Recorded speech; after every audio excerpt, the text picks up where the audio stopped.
Assalamu alaikum. Welcome to Career Karwan. I am Ahsan Ali. Today we will discuss chapter number 2 from the computer science book of Punjab textbook Lahore.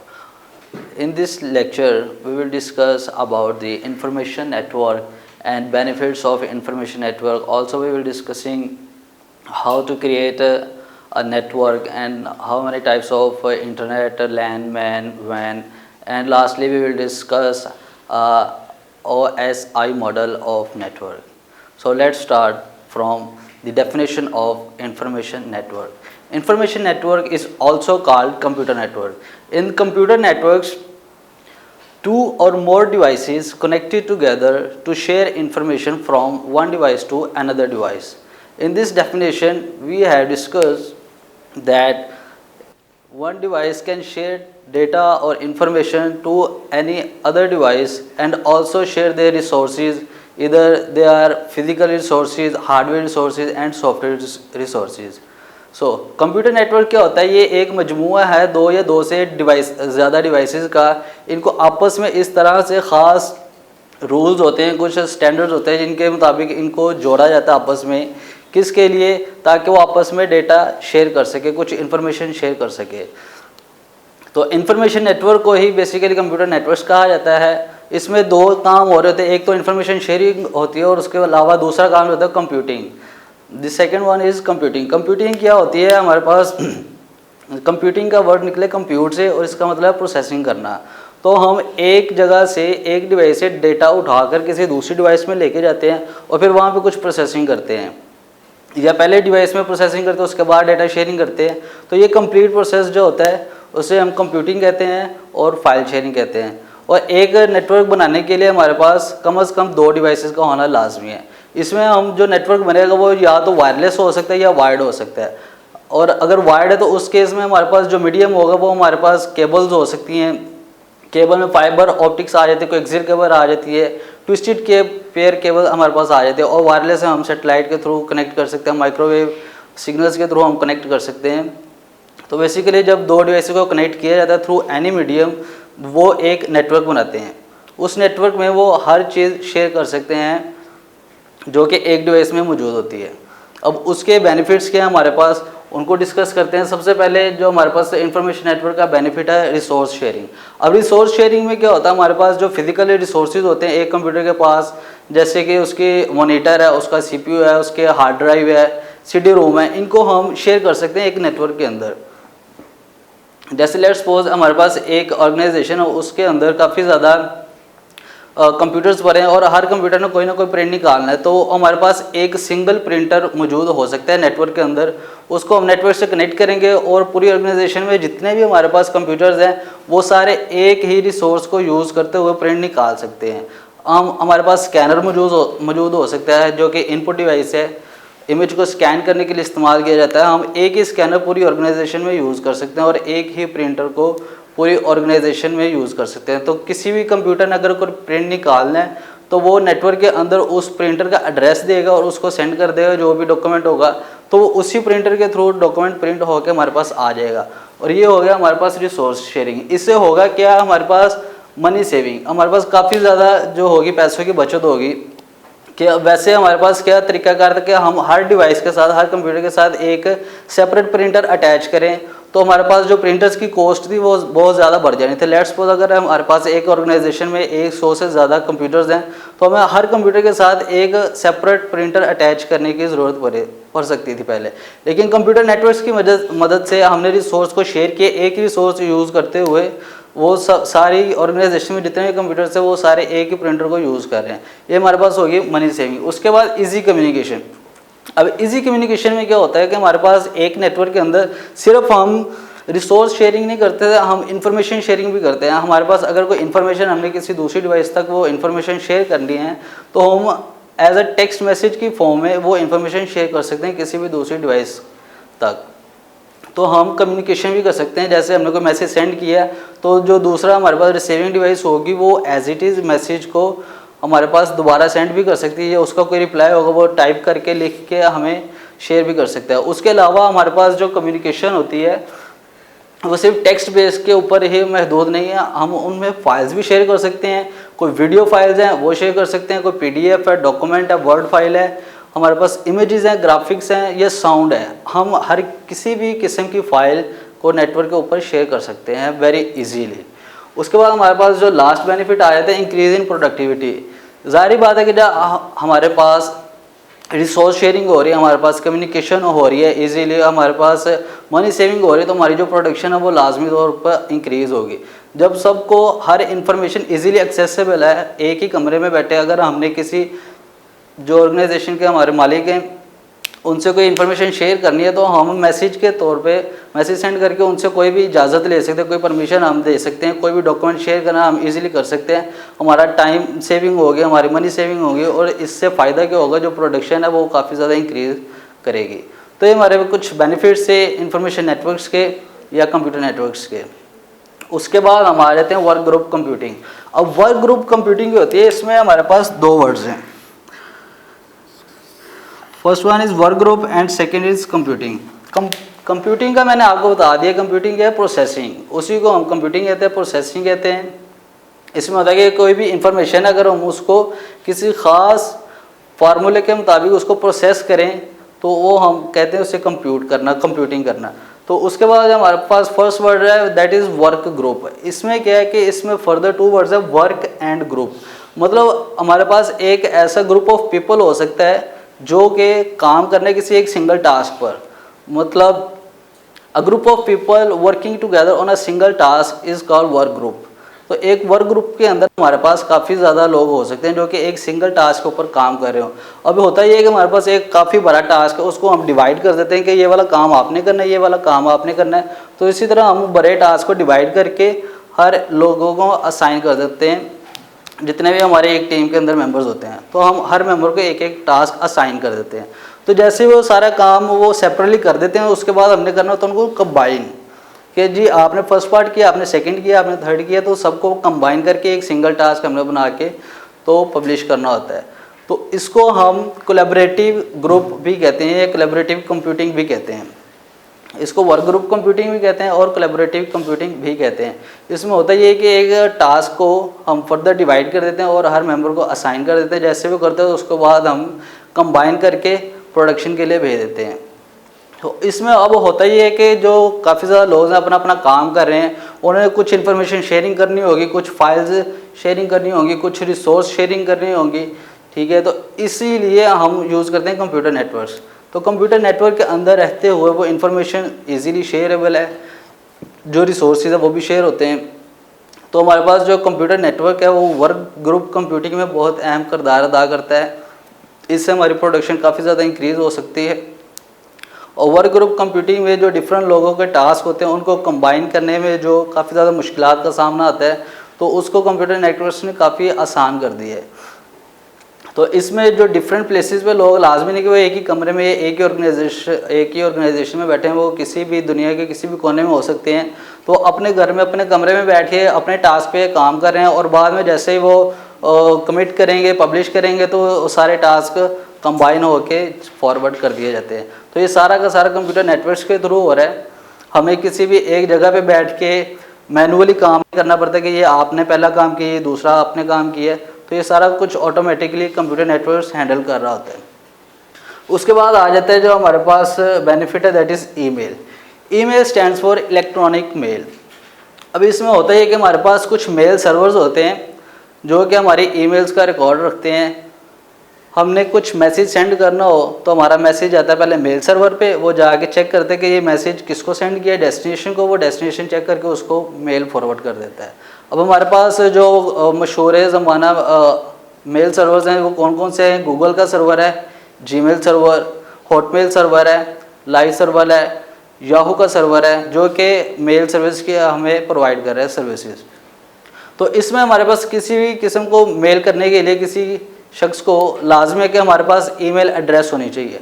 अब हम email address कैसे बनाते हैं? हम mail server पे जाते हैं, वहाँ पे जाके हम लॉगिन करते हैं, अपनी इन्फॉर्मेशन प्रोवाइड करते हैं और हमें एक यूनिक ईमेल आईडी मिल जाती है।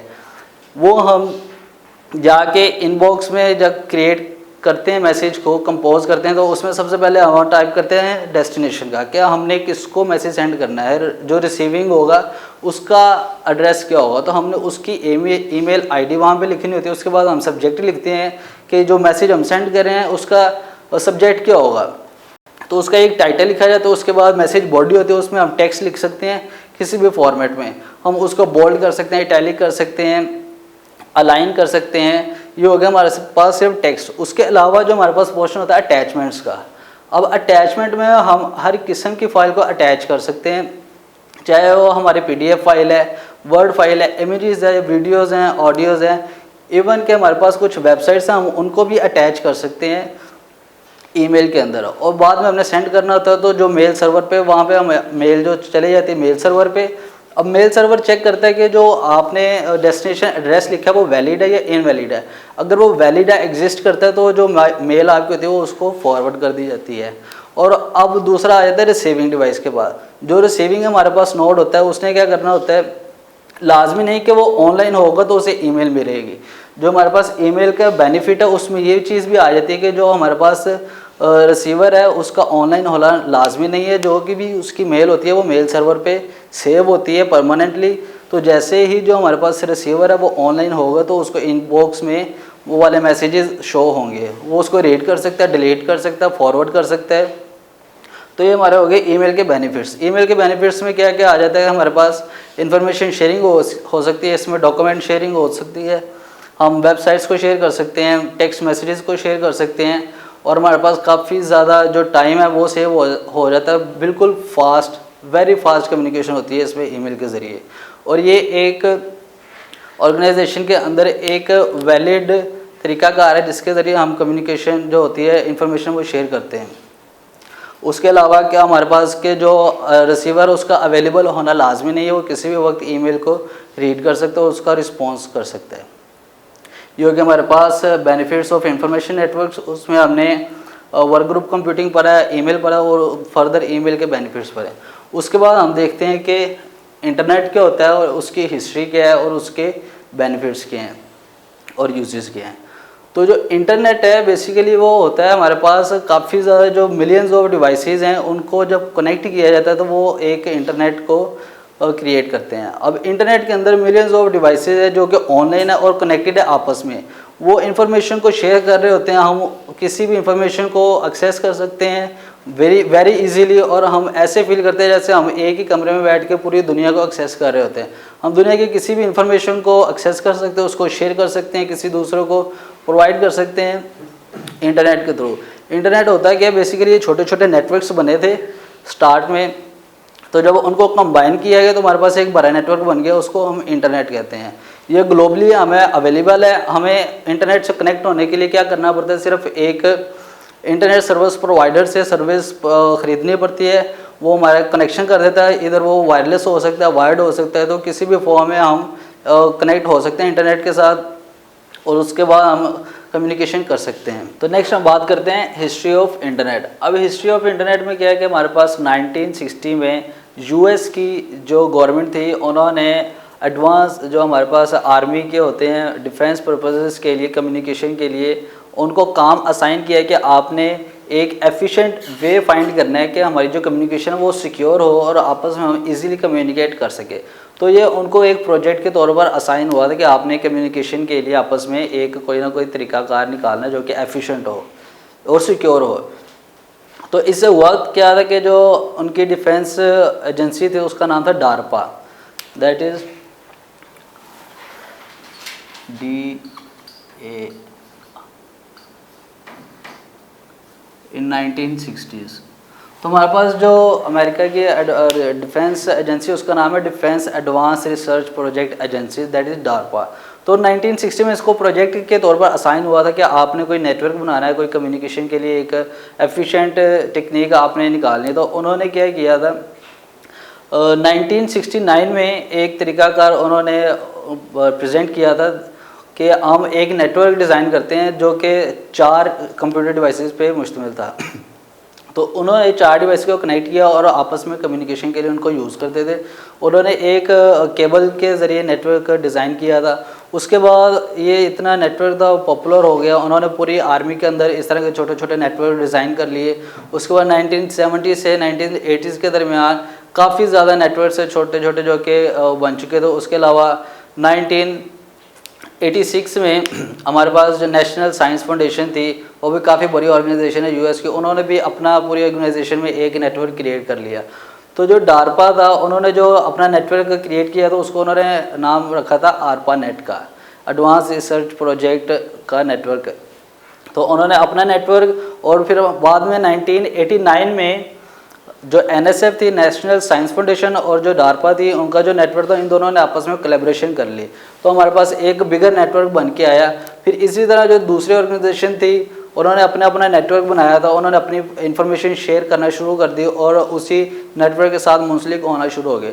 तो आहिस्ता आहिस्ता यही नेटवर्क बड़ा होता होता इंटरनेट बन गया। तो जो आज हमें अवेलेबल है इंटरनेट, वो उसी की बदौलत है, वहाँ से स्टार्ट हुआ था और ऐसे ही छोटे छोटे नेटवर्क हमारे पास उससे मुंसलिक होते गए और एक बड़ा नेटवर्क बन के सामने आया।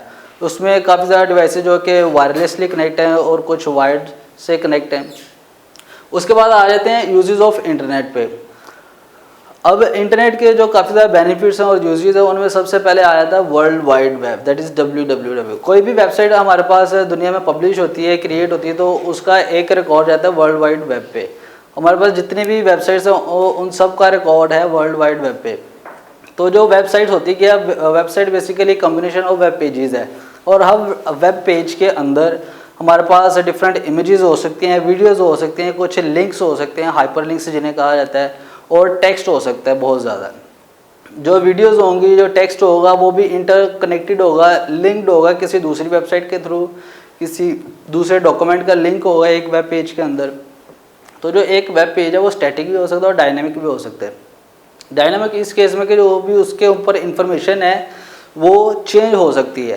जो स्टैटिक होता है वो उसकी इन्फॉर्मेशन वेब पेज के ऊपर स्टैटिक रहती है, जब मर्जी देखो आप रिफ्रेश करो तो वो वैसे ही रहती है। लेकिन जो डायनेमिक वेब पेज होता है उसकी इन्फॉर्मेशन टाइमली चेंज होती रहती है। जैसे टाइम चेंज हुआ, यूज़र चेंज हुआ, तो उसकी इन्फॉर्मेशन भी चेंज हो सकती है।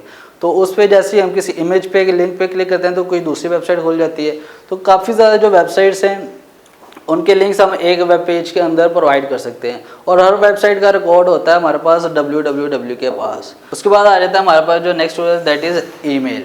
Email stands for electronic mail. जैसा कि हमने पहले भी सारा डिस्कस किया कि ईमेल जो होता है हमारे पास टेक्स्ट मैसेजेस को सेंड करने के लिए यूज़ होता है। उसके बाद हम उसमें अटैचमेंट्स कर सकते हैं, उसमें इमेजेस, वीडियोज़ या ग्राफिक्स हैं, वीडियोज़ हैं, साउंड्स हैं, उन सबको हम अटैच करके एक डेस्टिनेशन एड्रेस होता है जिसको हम ईमेल आईडी बोलते हैं, तो वो हमने मेंशन करना होता है, तो उसके इनबॉक्स में वो मैसेज चला जाता है। तो ये भी एक फ़ायदा है हमारे पास, इजीली कम्युनिकेशन का एक एफिशिएंट वे है जो कि सिक्योर है। यहाँ पे हमारी जो इन्फॉर्मेशन होती है वो इंक्रिप्टेड होती है और सिक्योर होती है एंड टू एंड। तो ये हो गया नेक्स्ट बेनिफिट। उसके बाद हमारे पास आ जाता है टेलनेट। अब टेलनेट क्या, हमारे पास एक सॉफ्टवेयर है जो कि हमें इंटरनेट के थ्रू मिला, और इसमें होता ये है कि इंटरनेट के ऊपर जितनी भी डिवाइसेस हैं हम किसी भी डिवाइस से डायरेक्टली कनेक्ट कर सकते हैं, और उसका जो भी कंप्यूटर है उसको, उसमें जितनी भी मौजूद फाइल्स हैं उनको भी हम एक्सेस कर सकते हैं डायरेक्टली। हमें मतलब किसी प्रोटोकॉल्स की नहीं ज़रूरत है, किसी मेल की नहीं ज़रूरत, अटैचमेंट की नहीं ज़रूरत है। हम डायरेक्टली उसका कंप्यूटर अपने कंप्यूटर पे ओपन कर सकते हैं। जितने भी उसके में फाइल्स हैं उनको हम डायरेक्टली एक्सेस कर सकते हैं। बाद में उनको हम डाउनलोड करें, व्यू करें या किसी को शेयर करें, वो हमारी मर्ज़ी है। तो जो टेलनेट है वो एक सॉफ्टवेयर है जो कि हमें फैसिलिटी प्रोवाइड करता है कि हम अपने घर में बैठ के किसी का भी कंप्यूटर को ओपन कर सकते हैं, उसमें जो फाइल्स हैं उनको हम रीड कर सकते हैं, ओपन कर सकते हैं। ये बेसिकली हम यूज़ करते हैं डिबगिंग के लिए। अगर किसी के कोई सिस्टम में कोई इशू आ गया तो वो हमें क्या करता है कि अपने सिस्टम की जो आईडी है वो प्रोवाइड कर देता है कि ये हमारे नेटवर्क के ऊपर ये आईडी है, हमारी नेटवर्क आईडी, तो हम उसके कंप्यूटर से कनेक्ट होकर तो जो भी उसमें कोई इशू आ गया तो उसको हम रिजॉल्व कर सकते हैं। उसके बाद हमारे पास आ जाता है गुफर। अब गुफर क्या है, ये भी एक सॉफ्टवेयर है जो कि इंटरनेट की सर्विस को यूज़ करते हुए हमें ऐसी फैसिलिटीज़ प्रोवाइड करता है कि हम अगर ऑर्गेनाइजेशन में बैठे तो हमें वो आर्टिकल्स प्रोवाइड कर सकते हैं। एक मेन्यू बेस्ड सर्च होती है, एक होता है सर्च कि आप टाइप करते हैं, लेकिन ये जो गुफर है वो हमें प्रोवाइड करता है मेन्यू बेस्ड सर्च। इसमें पहले से कुछ मेन्यूज़ बने, कॉन्टेक्स्ट मेन्यू, वहाँ पे आइटम्स हैं, हम सिर्फ उन पर टच करते हैं तो वो फिल्टर होकर रिजल्ट हमारे पास सामने आ जाता है। तो इसमें हम आर्टिकल्स की बेस पे फ़िल्टर कर सकते हैं उनको, वीडियोस की बेस पे, इमेजेस की बेस पे, या जितने भी हमारे पास जो आर्टिकल्स है न्यूज़ से रिलेटेड है, एजुकेशन से रिलेटेड है, साइंस से रिलेटेड है, तो इस तरह के काफ़ी ज़्यादा फ़िल्टर्स मौजूद होता है। हम किसी भी फ़िल्टर की मदद से, किसी भी मेन्यू की मदद से जो इन्फॉर्मेशन है वो डायरेक्टली एक्सेस कर सकते हैं। उसके बाद हमारे पास आ जाते हैं चैट ग्रुप्स। अब चैट ग्रुप्स क्या है, ये भी ऑनलाइन एक वेबसाइट है, डिफरेंट वेबसाइट ये वाली सर्विस प्रोवाइड करती है चैट ग्रुप्स में। अब इसमें होता है कि कोलैबोरेशन के लिए काफ़ी ज़्यादा लोग एक ग्रुप बना लेते हैं जिनका जो इंटरेस्ट होता है वो सिमिलर होता है। तो सिमिलर इंटरेस्ट के लोग, सिमिलर क्वालिफिकेशन के लोग एक ही ग्रुप को ज्वाइन कर लेते हैं और वहाँ पे सारे लोग आपस में इंफॉर्मेशन शेयर करते हैं ताकि किसी की हेल्प हो सके। किसी को कोई भी इशू आता है वो अपने ग्रुप में जाके मैसेज करता है, तो जो बाकी लोग होते हैं उस ग्रुप में मौजूद अवेलेबल होते हैं वो डायरेक्टली उसको मैसेज कर सकते हैं और जो बाकी ग्रुप मेंबर्स हैं वो भी उस मैसेज को देख सकते हैं। तो जैसे कि अभी फर्दर अगर हम देखते हैं कि आज के दौर में हमारे पास तकरीबन जितने भी सोशल मीडिया ऐप्स हैं वो हमें चैट ग्रुप की फैसिलिटीज़ प्रोवाइड करते हैं। व्हाट्सएप हमें चैट ग्रुप की फैसिलिटी प्रोवाइड कर रहा है, जो हमारे पास फेसबुक है, इंस्टाग्राम है, स्काइप है, तो गूगल है, गूगल का काफ़ी मशहूर है जो चैट ग्रुप है। उसके अलावा स्लैक है, ये काफ़ी ज़्यादा हमारे पास सॉफ्टवेयर्स हैं, वेबसाइट्स हैं जो कि हमें चैट ग्रुप की फैसिलिटी प्रोवाइड कर रही है। उसके बाद आ जाता है इंट्रानेट। अब इंटरनेट क्या होता है, बेसिकली हमारे पास अगर एक ऑर्गेनाइजेशन के अंदर ही हमने एक नेटवर्क बना लिया है और हमने जो इन्फॉर्मेशन वो आपस में शेयर करनी, किसी दूसरे को शेयर नहीं करनी, तो इसमें हम इंटरनेट को यूज़ कर सकते हैं लेकिन वो ज़रूरी नहीं है। हम इंटरनेट को यूज़ किए बगैर भी अपनी एक ऑर्गेनाइजेशन में छोटा सा नेटवर्क बना लेते हैं, इसको बोलते हैं इंट्रानेट। तो बेसिकली ये करते हैं हम इसलिए कि सिक्योरिटी के लिए, हमारा जो डाटा वो सिक्योर है, हमारी ऑर्गेनाइजेशन के अंदर ही रहे, कोई बाहर का जो शख्स है वो हमारी ऑर्गेनाइजेशन का जो पर्सनल डाटा है वो उसको रीड ना कर सकते और एक्सेस ना कर सके। तो हम बेसिकली सिक्योरिटी के लिए, सिक्योर इन्फॉर्मेशन कम्युनिकेशन के लिए हम इंटरनेट को यूज़ करते हैं और अपने ऑर्गेनाइजेशन में उसको इंस्टॉल करते हैं। उसके बाद आ जाता है एक्स्ट्रानेट। अब एक्स्ट्रानेट क्या होता है कि जितने भी हमारे पास डिफरेंट इंटरनेट्स बने हैं उनको जब आपस में जोड़ा जाता है वो हमारे पास एक्स्ट्रानेट बन जाता है। अब इसकी एग्जांपल ले लेते हैं कि जैसे पाकिस्तान में नादरा का एक ऑर्गेनाइजेशन है जो कि नेशनल आइडेंटिफिकेशन के लिए यूज़ की जाती है। अब उनका जो नेटवर्क है वो है इंटरनेट, उसमें जितनी भी इंफॉर्मेशन है वो गवर्नमेंट के इदारों तक महदूद है, वो सिर्फ नादरा उनको यूज़ कर सकते हैं। हमारी किसी भी जो शख्स है उसका CNSC नंबर या उसका एड्रेस या उसका नाम, उसकी वल्दियत, वो सारा रिकॉर्ड नादरा के पास मौजूद है। तो वो जो एक नेटवर्क है वो है इंट्रानेट, उसके पास हमारी सारी इन्फॉर्मेशन मौजूद है और वो सिक्योर है, कोई बाहर का शख्स उस इन्फॉर्मेशन को एक्सेस नहीं कर सकता। लेकिन एक दूसरा अदारा वो भी गवर्नमेंट का ही है। लेट्स सपोज वो पासपोर्ट का ऑफिस है जो कि हमें पासपोर्ट की फैसिलिटी प्रोवाइड करता है। तो जो पासपोर्ट है वो उसका जो ऑफिस है, उनकी ऑर्गेनाइजेशन वो अलग इंटरनेट यूज़ कर रही है, जो नादरा वो अलग से इंटरनेट यूज़ कर रही हैं। तो इन दोनों ने जब आपस में कोलैबोरेशन की गवर्नमेंट के थ्रू, तो जो इनका नेटवर्क बनेगा वो होगा एक्स्ट्रानेट। तो दो इंटरनेट्स को जोड़ के जो हमारे पास नेटवर्क बन रहा है वो होगा एक्स्ट्रानेट। इसके अलावा गवर्नमेंट्स के दूसरे प्रोजेक्ट्स भी होंगे, जब उनको नादरा की हेल्प की ज़रूरत होगी तो वो भी इसके साथ कोलैबोरेशन करेंगी। तो इसी तरह छोटे छोटे जो इंटरनेट्स होते हैं वो आपस में मिलकर एक एक्स्ट्रानेट बनाते हैं। जो एक्स्ट्रानेट होता है वो कम्बिनेशन होता है डिफरेंट इंटरनेट्स का। तो इसमें जो होते हैं कि जो डिफरेंट इंटरनेट्स है वो रिस्ट्रिक्शन लगा सकते हैं कि ये वाली इन्फॉर्मेशन सिर्फ हमारी ऑर्गेनाइजेशन तक रहे, और अगर कोई एक्स्ट्रानेट हमारे साथ अटैच हो रहा है तो हमने कौन कौन सी इन्फॉर्मेशन उनको प्रोवाइड करनी है, वो रिस्ट्रिक्शन लगा दें कि सारी इन्फॉर्मेशन उनको एक्सेसिबल नहीं होगी, सिर्फ लिमिटेड इन्फॉर्मेशन ही जो दूसरे इंटरनेट्स होंगे उनको प्रोवाइड कर सकते हैं। तो वो रिस्ट्रिक्शन लगा देते हैं कि जो दूसरे नेटवर्क वाले वो हमारी ये वाली सिर्फ इन्फॉर्मेशन को एक्सेस कर सकते हैं और ये वाली को नहीं। जो हमारे इंटरनेट्स के अंदर वाले जो यूज़र्स हैं वो सारी इन्फॉर्मेशन एक्सेस कर सकते हैं। तो इस तरह की वो जो रिस्ट्रिक्शन होती है वो खुद लगा सकते हैं। हमारा जो नेक्स्ट टॉपिक है that is LAN. LAN stands for local area network. अब इसमें होता है कि हमारे पास एक लोकल जियोग्राफिकल लिमिटेड एरिया होता है जिसमें हम कोई नेटवर्क इंस्टॉल करते हैं। हम एक एरिया को स्पेसिफाई कर देते हैं कि ये इस एरिया के अंदर जो भी डिवाइसेस हैं अगर उनको हमने कनेक्ट किया है तो वो किस में आएगा, लोकल एरिया नेटवर्क में। अब इसमें हम एग्जांपल ले लेते हैं कि हम अगर क्लासीफाई करें कि अगर एक सिटी है तो उसके अंदर हमने एरिया वाइज क्लासिफिकेशन की है कि ये फ़लाँ एरिया है, ये फ़लाँ एरिया है, तो हम हर एरिया के अंदर एक डिफरेंट नेटवर्क इंस्टॉल कर दें तो वो क्या होंगे, छोटे छोटे हमारे पास लैन बन जाएंगे, लोकल एरिया नेटवर्क्स बन जाएंगे। अब उसमें जो रेंज है वो हमारे पास 100 से लेकर थाउजेंड्स ऑफ कंप्यूटर्स हैं जिनको हम कनेक्ट कर सकते हैं। तो वो भी हमारे पास लैन नेटवर्क के अंदर ही आते हैं। तो इसमें हम जो बेसिकली यूज़ करते हैं मोस्टली केबल नेटवर्क हम यूज़ करते हैं कि हमने अगर डिवाइसेस को लैन के अंदर कनेक्ट करना है तो जो इजी वे वो हम वायर्ड के थ्रू कनेक्ट करते हैं। उनको कोएक्सियल केबल के थ्रू कर सकते हैं, फाइबर ऑप्टिक्स के थ्रू कर सकते हैं, या हम उनको ट्विस्टेड पेयर केबल की मदद से हम उनको कनेक्ट कर सकते हैं। वायरलेस भी कर सकते हैं, लेकिन जो ज़्यादातर हम इस्तेमाल करते हैं वो वायर्ड ही यूज़ करते हैं। तो उसमें लोकल एरिया नेटवर्क में हमारे पास होता है कि जो केबल नेटवर्क है वो फास्ट होता है as compare to wireless network. तो इसलिए हम एक ऑर्गेनाइजेशन के अंदर जो नेटवर्क यूज़ करते हैं वो वायर्ड होता है, और हम एक ही केबल को यूज़ करते हुए डिफरेंट डिवाइसेस को कनेक्ट कर देते हैं, तो वो भी एक लैन है। अगर एक ऑर्गेनाइजेशन के अंदर कोई नेटवर्क है, डिफरेंट बिल्डिंग्स के अंदर है, वो भी लैन है। अगर हमने डिफरेंट बिल्डिंग्स को आपस में कनेक्ट कर दिया, वो भी लैन है। एक शहर के अंदर जितने भी हमारे पास तकरीबन जो कनेक्शंस होते हैं, नेटवर्क्स होते हैं, हम उनको लैन कह सकते हैं। लेकिन जो बेसिकली होता है वो एक ऑर्गेनाइजेशन तक महदूद होता है कि हर ऑर्गेनाइजेशन का अपना एक लोकल नेटवर्क होता है, तो हम उसी को लैन बोलते हैं। या एक स्पेसिफिक एरिया है एक शहर के अंदर, तो उसका जो नेटवर्क होगा हम उसे लैन कहेंगे। अब जो लोकल एरिया नेटवर्क है, जैसे मैं आपको बताया कि ये वायर्ड नेटवर्क होता है, हम ज़्यादातर केबल्स यूज़ करते हैं इनको कनेक्ट करने के लिए। तो इनके कुछ यूजेस होते हैं, कुछ इनके कंपोनेंट्स होते हैं। तो जो सबसे पहला इसका कंपोनेंट है लैन का, वो दैट इज़ कम्युनिकेशन मीडिया। तो अब कम्युनिकेशन मीडिया में मैंने आपको बताया कि दोनों मीडियम हम यूज़ कर सकते हैं, केबल भी, वायर्ड भी और वायरलेस भी, लेकिन जो ज़्यादातर यूज़ होता है वो हमारे पास वायर्ड ही होता है। हम इसमें तीनों किस्म की केबल्स को यूज़ कर सकते हैं, चाहे वो कोएक्सियल है, वायर्ड ट्विस्टेड पेयर है, या हमारे पास वो फाइबर ऑप्टिक्स है। उसके बाद आ जाता है NIC। NIC stands for network interface card. ये ज़्यादातर तो जो अब लेटेस्ट कंप्यूटर्स आ रहे हैं उनमें बिल्ट इन होता है, एक इंटरफेस कार्ड होता है। लेकिन जो पुराने कंप्यूटर्स थे हमारे पास, उसमें एक एक्सटेंशन स्लॉट होती थी। जैसे हम रैम इंसर्ट करते हैं मदरबोर्ड के अंदर, तो एक्सपेंशन स्लॉट होती है, तो वहाँ पे उसी की जगह हम एक स्पेशल कार्ड मिलता था, रैम की तरह का होता था मदरबोर्ड के ऊपर, वो हम एम्बेड कर देते थे, जिसकी वजह से हम वो जो लैन केबल है उसको कनेक्ट कर सकते हैं और अपने कंप्यूटर को नेटवर्क से कनेक्ट कर सकते हैं।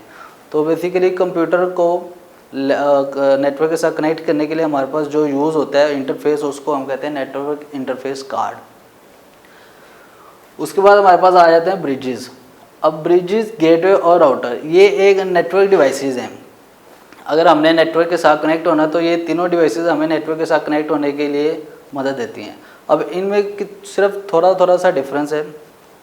जो हमारे पास ब्रिजेस होते हैं वो सेम टाइप के नेटवर्क्स को कनेक्ट करने के लिए इस्तेमाल होते हैं। ये एक हार्डवेयर डिवाइस होती है, जैसे मॉडेम होते हैं, तो ये भी एक हार्डवेयर डिवाइस होती है जो कि कंप्यूटर के साथ अटैच होती है। कंप्यूटर के साथ बेसिकली NIC होता है, नेटवर्क इंटरफेस कार्ड, और नेटवर्क इंटरफेस कार्ड को केबल्स के ज़रिए हम ब्रिज से कनेक्ट करते हैं, और उसके बाद ब्रिज दूसरे ब्रिज से कनेक्ट होता है और फिर वो दूसरे कंप्यूटर से। तो जो ब्रिज होता है वो सेम टाइप के नेटवर्क्स को कंबाइन करने के लिए, जोड़ने के लिए इस्तेमाल होता है। और उसके बाद जो हमारे पास आ जाता है गेटवे, वो होता है बेसिकली डिफरेंट जो होते हैं नेटवर्क्स, मतलब उनके आर्किटेक्चर उनका डिफरेंट है, उनका मैकेनिज्म डिफरेंट है। तो जो डिफरेंट टाइप के नेटवर्क्स होते हैं, अगर हमने उनको आपस में कनेक्ट करना है तो उसके लिए हम इंटेलिजेंट डिवाइस जो होती है गेटवे, उसको यूज़ करते हैं। इसमें स्पेशल सॉफ्टवेयर इंस्टॉल होते हैं, इसलिए उनको इंटेलिजेंट बोला जाता है, जो कि डिफरेंट रिक्वायरमेंट्स या डिफरेंट स्पेसिफिकेशन वाले सिस्टम्स को भी, नेटवर्क्स को भी कनेक्ट कर सकते हैं। उसके बाद आ जाता है राउटर्स। जो राउटर्स हैं उसमें बेसिकली ये दोनों चीज़ें मौजूद होती हैं। राउटर भी इंटेलिजेंट डिवाइस है, इसमें सॉफ्टवेयर और हार्डवेयर का कम्बिनेशन है। इसमें सॉफ्टवेयर भी इंस्टॉल होता है। जो मेन चीज़ है इसमें जो सॉफ्टवेयर है वो ऑपरेटिंग सिस्टम है, और राउटर के अंदर अपना ऑपरेटिंग सिस्टम होता है और कुछ सॉफ्टवेयर्स भी इंस्टॉल होते हैं, जो कि हमें सेम टाइप के जो नेटवर्क्स हैं उनको भी जोड़ने के लिए इस्तेमाल होता है, जो डिफरेंट है उनको जोड़ने के लिए भी इस्तेमाल किया जाता है। ये वायरलेस भी हो सकता है और वायर्ड भी हो सकता है। जो ज़्यादातर यूज़ हो रहे हैं अब लेटेस्ट टेक्नोलॉजी, वो राउटर ही है, इसी पे काम हो रहा है। जो राउटर्स है वो वायरलेस भी कनेक्ट हो सकता है, वायर्ड के ज़रिए भी, और उसके अलावा ये सेम टाइप के डिवाइसेस को भी कनेक्ट कर सकते हैं, और जो डिफरेंट टाइप्स के नेटवर्क्स हैं उनको कनेक्ट भी कर सकते हैं। उसके बाद हमारे पास आ जाते हैं कुछ नेटवर्क प्रोटोकॉल्स। अब प्रोटोकॉल्स क्या होते हैं? Protocols are set of rules and standards are called protocols. अगर हमने किसी से बातचीत करनी है, कोई गुफ्तगू करनी है, तो हमारे कुछ स्टैंडर्ड्स पहले से तय होते हैं कि हमारी लैंग्वेज सेम होनी चाहिए। अगर मैं उर्दू में बात कर रहा हूँ तो जो सामने वाला वो भी, उसको ज़रूरी है कि वो भी उर्दू में बात करें। अगर वो किसी दूसरी ज़ुबान में बात करें मुझे समझ नहीं आएगी, ठीक है। तो इसी तरह जो कंप्यूटर होते हैं वो भी उन्होंने आपस में कम्युनिकेट करना होता है। एक नेटवर्क के अंदर एक डिवाइस में दूसरी डिवाइस से कम्युनिकेट करना है, तो ज़रूरी है कि दोनों में कुछ स्टैंडर्ड्स तय पाए जाएँ कि अगर आपने कोई इन्फॉर्मेशन शेयर करनी है तो आपके लिए ये स्टैंडर्ड है, आपने इस फॉर्मेट में इन्फॉर्मेशन शेयर करनी है। और जो रिसीविंग डिवाइस है उसमें भी कुछ स्टैंडर्ड, कुछ रूल्स तय हों कि अगर आपने इन्फॉर्मेशन रिसीव करनी है तो आप में ये वाले स्टैंडर्ड मौजूद हो। फ़र्ज़ करें एक कंप्यूटर ने इन्फॉर्मेशन शेयर करनी है तो उसको रिस्ट्रिक्शन लगा दिए कि आपने अगर इन्फॉर्मेशन शेयर करनी है तो उसको पैक करके पैकेज में अपना नाम साथ अटैच करके फिर भेजनी है। और जो रिसीविंग है उसके लिए ये रिस्ट्रिक्शन लगा दी कि जब आपको पैकेट मिल जाए, आपको इन्फॉर्मेशन मिल जाए, आपने इन्फॉर्मेशन निकाल लेनी है और जो पैकेट होगा आपने उसको वापस भेज देना है, साथ में ओके का मैसेज लिख के या रिसीव का मैसेज लिख के, कुछ इस तरह का मैसेज लिख के आपने वापस भेजना है। तो इस तरह से कुछ स्टैंडर्ड्स तय किए जाते हैं एक नेटवर्क के अंदर कम्युनिकेशन के लिए। तो जो हमारे पास लोकल एरिया नेटवर्क है उसके लिए जो भी हमारे पास स्टैंडर्ड्स है, कुछ प्रोटोकॉल्स है डिफाइन है जो हमारे ज़्यादा इस्तेमाल किए जाते हैं, वो ये हैं Ethernet, token ring, ARCNET and TCP/IP। हमारे पास जो लोकल एरिया नेटवर्क में सबसे ज़्यादा और मोस्टली यूज़ होने वाला प्रोटोकॉल है दैट इज़ ईथरनेट। अब ईथरनेट के हमारे पास जो बस टोपोलॉजी यूज़ की जाती है, बेसिकली एक ही केबल को यूज़ करते हैं। अगर हम डिफरेंट डिवाइसेस को कनेक्ट करते हैं एक नेटवर्क के अंदर, एक ही नेटवर्क केबल के थ्रू अगर हम कनेक्ट करते हैं डिवाइस को, तो उसको हम कहते हैं बस टोपोलॉजी। तो बस टोपोलॉजी में जो वाइडली यूज़ होता है हमारे पास प्रोटोकॉल, उसे हम ईथरनेट कहते हैं। इसमें होता है कि एक ही केबल होती है जिसमें डिवाइसेस कनेक्ट है। तो अगर एक से ज़्यादा डिवाइसेस सेम टाइम पे अगर डेटा शेयर करेंगे, सेंड करेंगे, तो वो आपस में मतलब टकरा सकता है, कोलिजन हो सकते हैं उनके, और डेटा लॉस हो सकता है। ना वो रिसीवर के पास पहुँचेगा और ना ही किसी दूसरे का डाटा दूसरे रिसीवर को पहुंचेगा अगर दो सेंडर ने इकट्ठे सेम टाइम पे डेटा शेयर कर दिया तो इसके लिए हमारे पास एक मैकेनिज्म है जो कि यूज़ करता है ईथरनेट इस कोलिजन से बचने के लिए और एरर को डिटेक्ट करने के लिए। उससे हम कहते हैं CSMA और CD। इसका मतलब है carrier sense multiple access over collision detection. तो ये एक मैकेनिज्म है जो कि ईथरनेट प्रोटोकॉल यूज़ करता है कोलिजन से बचने के लिए, एरर डिटेक्शन के लिए। और वो जो मैंने आपको पहले से बताया कि सेम टाइम अगर डेटा सेंड कर तो उस तरह की कोलिजन से बचने के लिए। अब इसमें होता ये जो मैकेनिज्म है कि वो सेंस करता है कि जैसे ही वो डेटा शेयर करने लगता है उससे पहले वो चेक करते हैं कि जो हमारे पास केबल है, जो नेटवर्क है, वो फ्री है कि नहीं। अगर उस केबल के ऊपर पहले से कोई डेटा शेयरिंग हो रही है, कोई सेंड कर रहा है, कोई रिसीव कर रहा है, तो वो उतनी देर रुक जाता है। तो जो सेंडर होता है वो उतनी देर रुक जाता है। पहले वो चेक करता है कि अगर वो लाइन फ्री है तो वो डेटा शेयर करता है, नहीं तो वो अदरवाइज़ वो उतनी देर वेट करता है। जैसे वो लाइन फ्री होती है तो अपना डेटा उस लाइन पे सेंडिंग के लिए ट्रांसमिट कर देता है। तो जैसे ही वो रिसीविंग डिवाइस पे आता है वो चेक करता है और उसको दोबारा मतलब फीडबैक के तौर पर उसी लाइन के ऊपर दोबारा भेज देता है। और जो सेंडर होता है उसको मैसेज मिल जाता है कि जी जो आपका पैकेट है वो रिसीव हो चुका है, या रास्ते में लॉस हो गया या पैकेट लॉस हो गया, कोलिजन होगी। तो इस तरह की जो डिटेक्शन होती है एरर्स, वो बचने के लिए वो चेक एक्नॉलेजमेंट भेजते हैं कि जो आपका जो पैकेट है, जो मैसेज है, जो इन्फॉर्मेशन वो कम्प्लीटली सेंड हो चुकी है। तो इसमें कोलिजन भी आ सकती है और उससे बचने के लिए भी हमारे पास जो मैकेनिज्म हो यही यूज़ होता है। तो उसमें होता है कि अगर एक से ज़्यादा डिवाइस ने सेम टाइम पे डेटा भेज दिया है तो वो करता क्या है कि थोड़ी देर बाद मतलब रैंडमली टाइम के बाद कुछ अरसे बाद वो दोबारा पैकेट ऑटोमेटिकली सेंड कर देता है। अगर सेंडर ने तो एक दफ़ा सेंड किया है और चला गया है, और अगर किसी वजह से वो एरर पैकेट वो लॉस हो गया, कोलिजन हो गई, या किसी भी वजह से वो पैकेट लॉस हो गया, रिसीवर तक नहीं पहुंचा, तो मैकेनिज्म क्या करता है उसी पैकेट को रीट्रांसमिट कर देता है कुछ अरसे के बाद। जैसे वो लाइन फ्री होती है तो उसको वो ट्रांसमिट कर देता है, ताकि वो 2-3 दफ़ा कर देता है। अगर एक दफ़ा एरर आया फिर वो रीट्रांसमिट करेगा, अगर दोबारा एरर आ गया फिर रीट्रांसमिट करेगा। तो जब तक उसको रिसीवर को वो इन्फॉर्मेशन मिल नहीं जाती तो वो रीट्रांसमिट होता रहता है। तो ये वाला मैकेनिज्म यूज़ किया जाता है ईथरनेट में। उसके बाद हमारे पास आ जाता है टोकन रिंग। अब जो ये वाला प्रोटोकॉल है बेसिकली यूज़ होता है रिंग टोपोलॉजी में। रिंग टोपोलॉजी हम बाद में पढ़ेंगे। उसमें होता ही है कि जो नेटवर्क डिवाइसेस होते हैं वो एक रिंग की शक्ल में होती हैं हमारे पास। और मैं उसकी डायग्राम बना देता हूँ छोटी सी। हमारे पास इस तरह से होती है, एक डिवाइस यहाँ पे कनेक्ट है, एक यहाँ पे है, एक यहाँ पे और एक यहाँ पे। तो ये हमारे पास एक ही केबल होती है जिसके ज़रिए चारों डिवाइसेस कनेक्ट हैं आपस में। अगर इसने कोई डेटा शेयर करना है तो वो पहले इसको भेजेगा, फिर इसको, फिर इसको, फिर इसको, इस तरह से। वो बाई डायरेक्शनल होता है, यहाँ पे भी इस तरह से डाटा भेज सकते हैं, इस तरह से भी भेज सकते हैं। अब टोकन रिंग के अंदर बेसिकली वो होता है कि एक टोकन हमारे पास होता है, एक टोकन डिफाइन होता है। टोकन वो एक डेटा स्ट्रक्चर है छोटा सा, उसके अंदर डेटा मौजूद होता है बिट्स की फॉर्म में, जो टोकन होता है। तो करता ये है कि वो जैसे ही एक नेटवर्क है, तो नेटवर्क के अंदर अगर किसी डिवाइस ने रिंग टोपोलॉजी यूज़ हो रही है नेटवर्क के अंदर, तो अगर किसी ने डाटा सेंड करना है तो वो क्या करेगा, पहले वेट करेगा कि टोकन को गेट करने के लिए। अगर टोकन पहले को यूज़ कर रहा है, जैसे वो फ्री होगा टोकन, तो पहले वो टोकन को गेट करेगा अपने पास। जैसे ही उसको टोकन मिल जाएगा तो उसमें अपना जो डाटा है, जो इन्फॉर्मेशन, वो उसमें रिप्लेस करेगा, उस टोकन में रखेगा। और फिर उस टोकन में ये वाली इन्फॉर्मेशन भी डालेगा कि ये सेंड मैंने किसको करना है। जो रिसीविंग डिवाइस होगी उसका कुछ एड्रेस होगा, यूनिक एड्रेस, वो उस एड्रेस को भी उसी टोकन में डालेगा, अपना नाम, अपनी इन्फॉर्मेशन भी डालेगा कि सेंडिंग कौन है, उसकी रिसीविंग कौन है और जो इन्फॉर्मेशन है वो कौन है। तो वो सारी एक टोकन के अंदर बंद करके तो वो नेटवर्क में ट्रांसफ़र कर देगा। तो वो टोकन क्या करेगा, एक एक करके सारी डिवाइसेस को विजिट करेगा, इसके बाद तो जिसके पास भी वो डेस्टिनेशन एड्रेस मैच होगा, जिसका वो इन्फॉर्मेशन होगी, पैकेट होगा, वो उसको इन्फॉर्मेशन निकालेगा और उसमें एक रिटर्न मैसेज कर देगा कि जी मुझे जो मैसेज आपका रिसीव हो गया, सक्सेसफुल ट्रांसमिशन हो गया है। तो जैसे ही वो मैसेज दोबारा सेंडर के पास आएगा और सेंडर चेक करेगा कि मुझे जो इन्फॉर्मेशन है वो सक्सेसफुली शेयर्ड हो चुकी है, ट्रांसमिट हो चुकी है, तो वो जो टोकन होगा वो उसको फ्री कर देगा। तो फिर वो टोकन फ्री हो जाएगा और अगर किसी दूसरे को सेंटर को चाहिए होगा तो वो उसको गेट करने की रिक्वेस्ट जनरेट कर देगा कि मुझे टोकन चाहिए। तो इसी तरह वो जो टोकन होगा, अगर किसी ने करना है इन्फॉर्मेशन शेयर करनी, तो वो टोकन को गेट करेगा, उसमें इन्फॉर्मेशन डालेगा और वो सेंड कर देगा। तो ये मैकेनिज्म होता है हमारे पास टोकन रिंग प्रोटोकॉल का। उसके बाद आ जाता है हमारे पास आर्कनेट protocol. आर्कनेट stands for,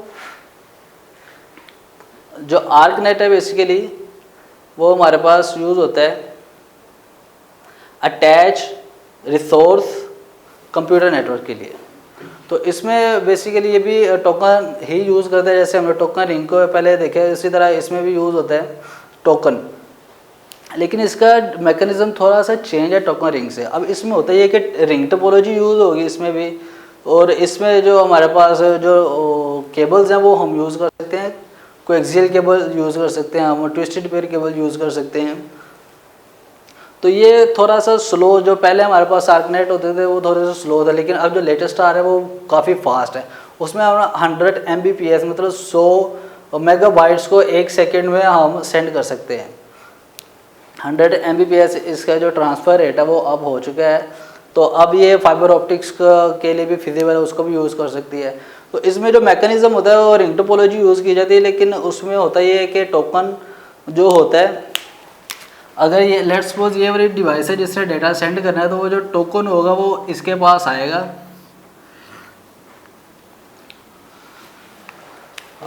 let's suppose मैं सेंडिंग डिवाइस हूँ, मैंने डेटा सेंड करना है किसी दूसरे को, तो मैं क्या करूँगा, पहले टोकन को गेट करूँगा जैसे वहाँ पे होता था, लेकिन उसमें मैं इन्फॉर्मेशन रिप्लेस नहीं करूँगा। उस टोकन के अंदर मैं इन्फॉर्मेशन अपनी या सेंडर की वो नहीं रखूँगा। मैंने सिर्फ वो टोकन को पकड़ना है, अपने पास रख लेना है, ठीक है, उतनी देर अपने पास ही रखना है जितनी देर मैं ट्रांसमिशन कंप्लीट नहीं करता। तो टोकन को मैंने अपने पास रख दिया, इसका मतलब है कि जो नेटवर्क की लाइन है वो फ्री नहीं है, वो बिजी है। एक नेटवर्क के अंदर तब तक कोई और बंदा इंफॉर्मेशन शेयर नहीं कर सकता जब तक वो जो टोकन है वो मेरे पास है।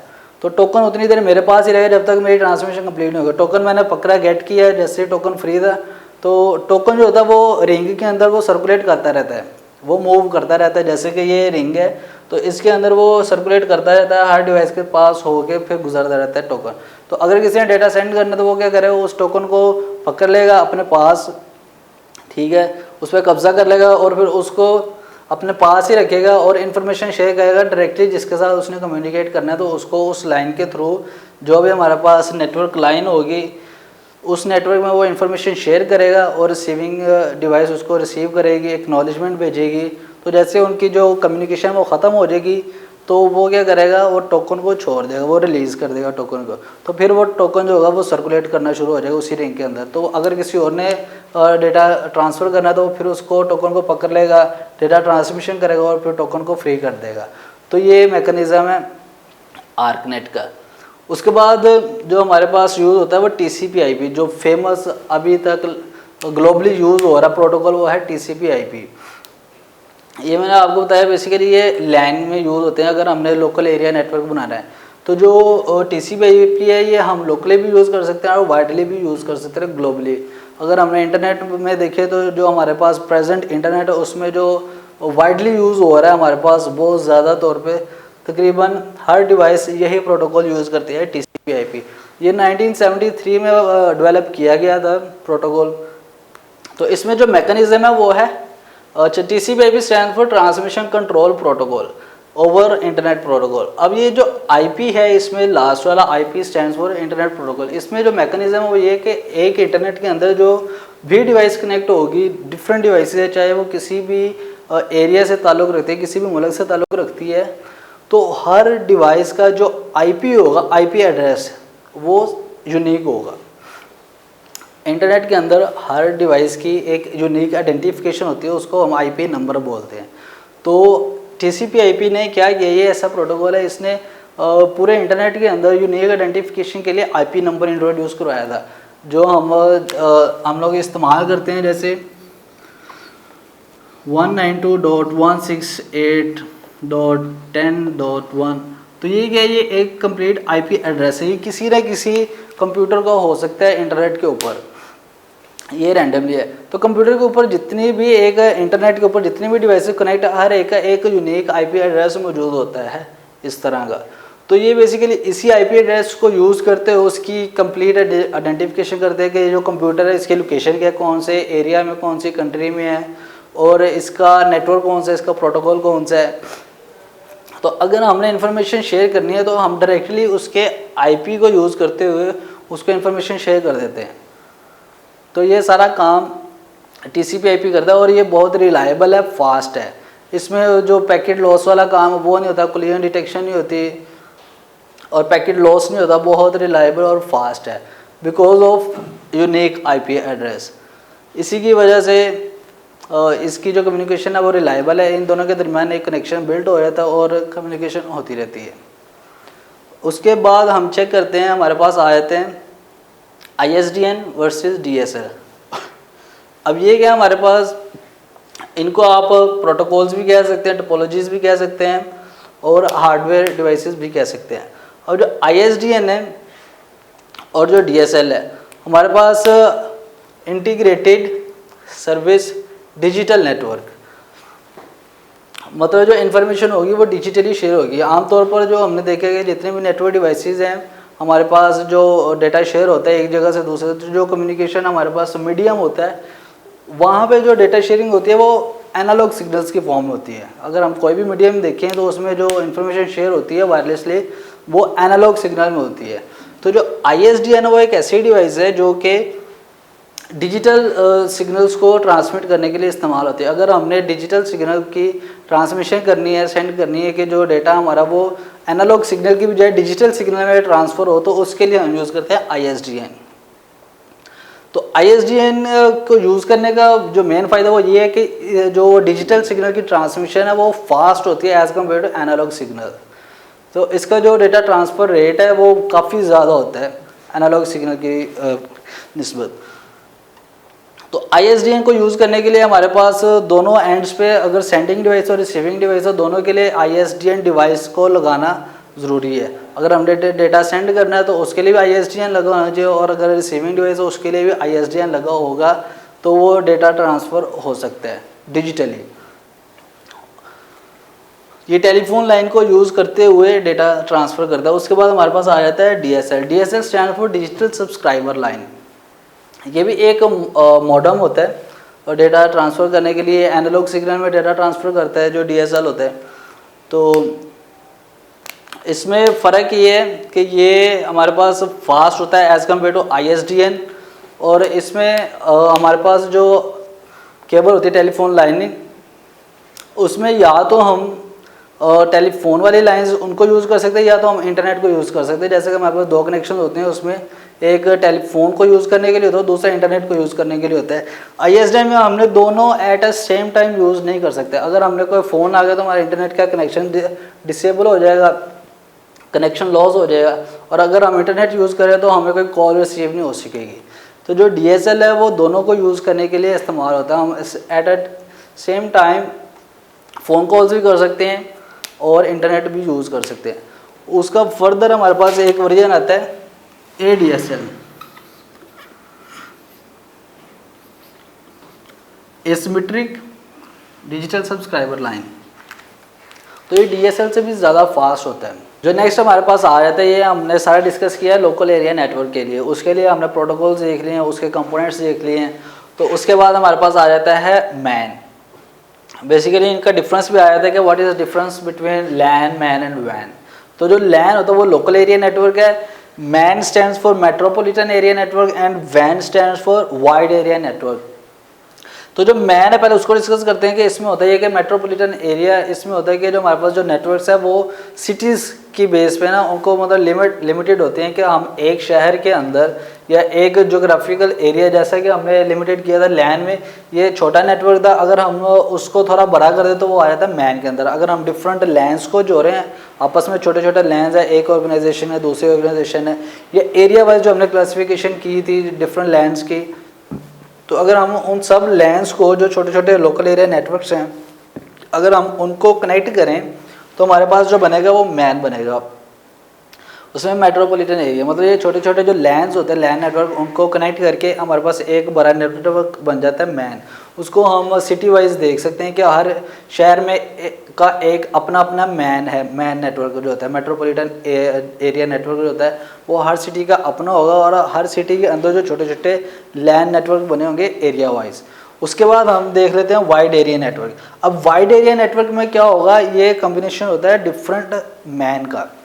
जैसे हमने देखा कि जो मैन है वो कम्बिनेशन है लैन का, और जो वैन है wide area network it's a combination of different man networks, मतलब मेट्रोपॉलिटन एरिया नेटवर्क्स होते हैं। अगर हम उनको कंबाइन करें तो हमारे पास एक वाइड एरिया नेटवर्क बनेगा। इसकी एग्जांपल ये रहता है कि अगर हम कंट्री वाइज देखें कि एक शहर में काफ़ी ज़्यादा, एक मुल्क में काफ़ी ज़्यादा शहर होते हैं, एक कंट्री है उसमें काफ़ी ज़्यादा सिटीज़ हैं और हर सिटी के अंदर काफ़ी ज़्यादा एरियाज़ हैं, ठीक है।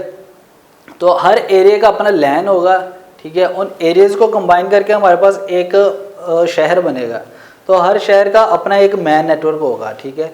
और फिर जो एक मुल्क के अंदर जितने भी शहर हैं उनका जो मैन, अगर हम उनको कनेक्ट कर दें तो हमारे पास एक वाइड एरिया नेटवर्क बनेगा। तो एक काफ़ी बड़ा नेटवर्क बन जाता है जो वाइड एरिया नेटवर्क है। उसमें काफ़ी ज़्यादा मैन्स होंगे और हर मैन्स में काफ़ी ज़्यादा लैंड्स होंगे। तो इसी तरह जो सबसे बड़ा नेटवर्क हो जाए वो हमारे पास होगा वैन। इसके बाद फर्दर अगर हम देखें जो इंटरनेट है, internet is a combination of different vans के जो काफ़ी ज़्यादा डिफरेंट मुल्क हैं, अगर वो कंट्रीज़ हैं वो आपस में कनेक्ट हो जाएं तो वो हमारे पास बनेगा इंटरनेट। तो internet is a combination of वैन नेटवर्क, वाइड एरिया नेटवर्क। तो हम जब इंटरनेट को काफ़ी ज़्यादा वैन्स को आपस में मिला देते हैं, काफ़ी ज़्यादा मुल्क हैं उनके नेटवर्क्स को आपस में मिला देते हैं तो हमारे पास इंटरनेट बनता है। उसके बाद जो वाइड एरिया नेटवर्क है उसमें दो टर्मिनोलॉजीज यूज़ होती हैं, टर्मिनल एंड होस्ट। एक होता है टर्मिनल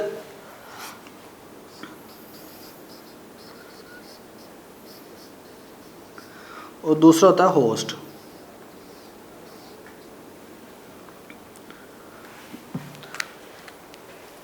तो वाइड एरिया नेटवर्क के अंदर अगर एक डिवाइस ने किसी दूसरी डिवाइस से कम्युनिकेशन करनी है, उसका कोई डेटा एक्सेस करना है, तो वो उसे कहते हैं हम टर्मिनल।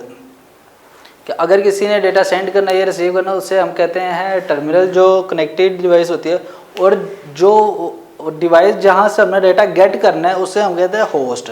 मतलब हमारे पास फ़र्ज़ करें आप एक ऐसा सुपर कंप्यूटर है, मेन फ्रेम कंप्यूटर, जहाँ पे हमारी डेटाबेस पर ये बहुत ज़्यादा डाटा पड़ा हुआ है या गूगल का सर्वर आप कह लें कि जी गूगल की वेबसाइट है, वहाँ पे बहुत सारा डेटा पड़ा हुआ है, तो हमने वहाँ से कुछ डेटा गेट करना है, कुछ इन्फॉर्मेशन हमने हासिल करनी है।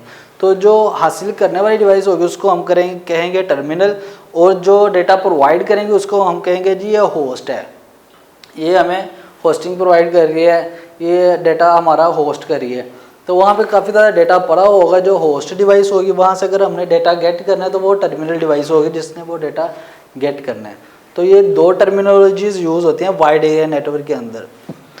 तो ये तो हमारे पास कंप्यूटर नेटवर्क्स, इसमें हमने पढ़े सबसे पहले लास्ट लेक्चर, इसमें सबसे पहले हमने कंप्यूटर नेटवर्क्स की डेफिनेशन पढ़ी, उसके कंपोनेंट्स पढ़े, उसके यूजेस देखे, उसके बाद हमने नेटवर्क्स देखे हैं कि कौन कौन से नेटवर्क्स होते हैं, लैन होता है, मैन होता है, वैन होता है।